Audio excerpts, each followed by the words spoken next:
प्यारे बच्चों, सुप्रभात। आज हम कक्षा 9वीं विषय हिंदी में नया पाठ शुरू करने जा रहे हैं, जो बहुत ही अच्छा पाठ, जिसका नाम है कबीर।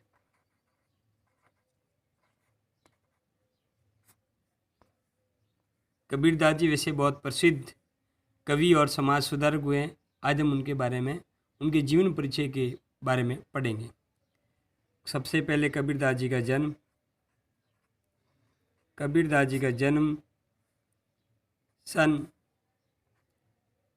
1398 ईस्वी में काशी में हुआ था।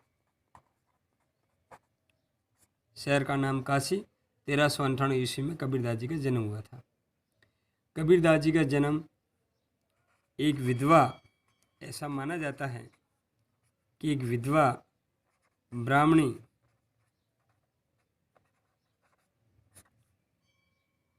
से हुआ, और वो विधवा होने के कारण उसने लोक लाज से बचने के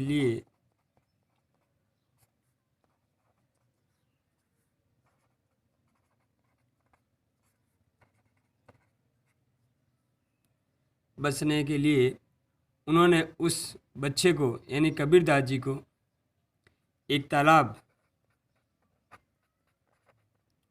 जिसका नाम था, तालाब का नाम था लहर तारा।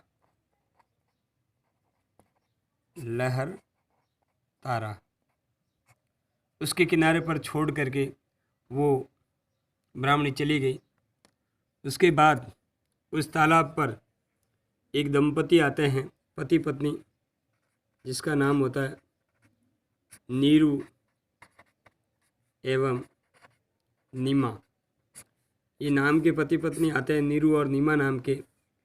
इनको अपन दंपति भी कह सकते हैं, जब दोनों साथ एक वाक्य के लिए एक शब्द, पति पत्नी यानी दंपति। नीरू और नीमा नाम के दंपति आते हैं। वो उस बालक को लेकर घर चले जाते हैं और उसका पालन पोषण करते हैं।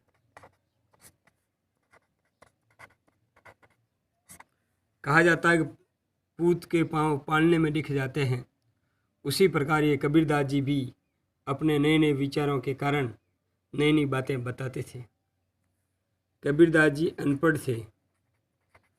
वो कोई स्कूल नहीं गए, न उन्होंने कहीं पर शिक्षा प्राप्त की।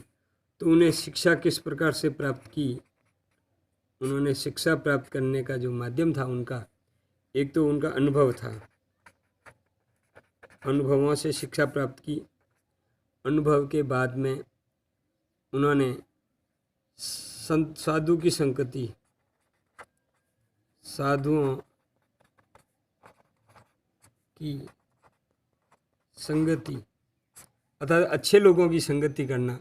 अच्छे लोग अच्छी बातें कहेंगे तो उनका प्रभाव हमारे जीवन पर पड़ेगा। और इसके अलावा यात्राएं, जो उन्होंने यात्राएं की, उनसे भी उनको ज्ञान प्राप्त हुआ। इस प्रकार कबीरदास जी को ज्ञान प्राप्त इस प्रकार से हुआ, अनुभव के द्वारा, साधुओं की संगति के द्वारा और यात्राओं के द्वारा।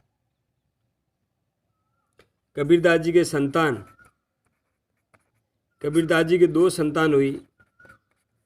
एक का नाम कमाल था और दूसरे का नाम कमाली था। ये दो संतान उनको प्राप्त हुई।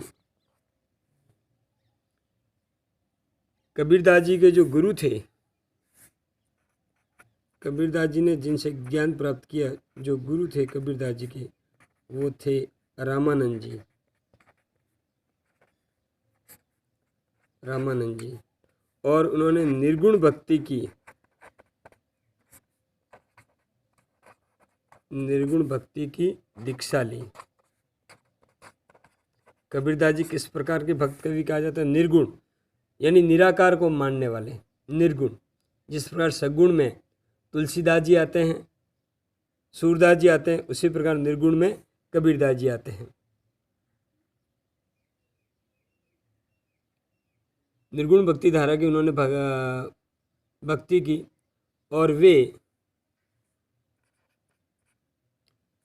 1500 18 ईस्वी में, यानी लगभग 120 वर्ष जीने के बाद एक मगहर नाम का स्थान है,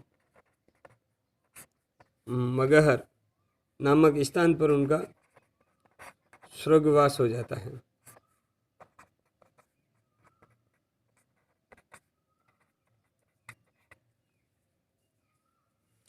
कबीरदास जी की जो प्रमुख रचनाएं हैं,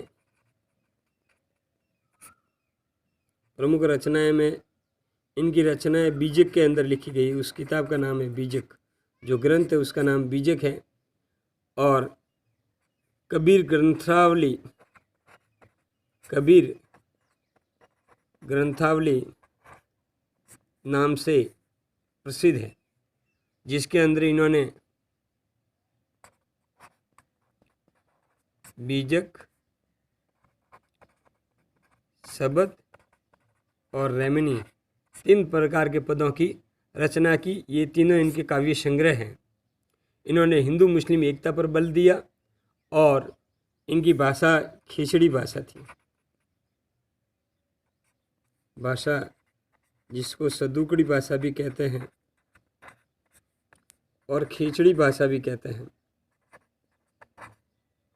कारण क्योंकि इनके अंदर कई भाषाओं का समावेश है, जैसे राजस्थानी, पंजाबी, अरबी, फारसी, गुजराती आदि भाषाओं के शब्दों का समावेश है।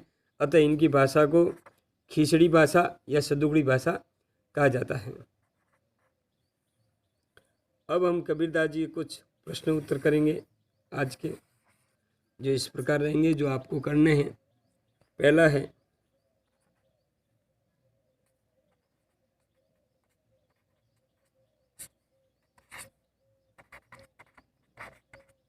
कबीर का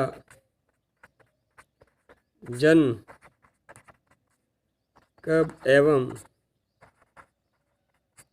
कहाँ पर हुआ? पहला सवाल, कबीर का जन्म कब और कहाँ पर हुआ? दूसरा सवाल, कबीर के गुरु का क्या नाम था? कबीर के गुरु का नाम क्या था? तीसरा, कबीर की प्रमुख रचनाएं क्या क्या थी? चौथा सवाल,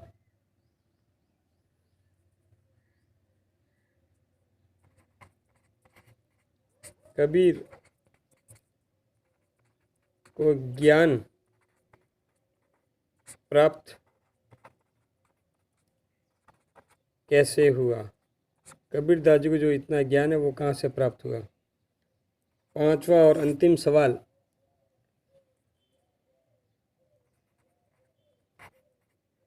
कबीर का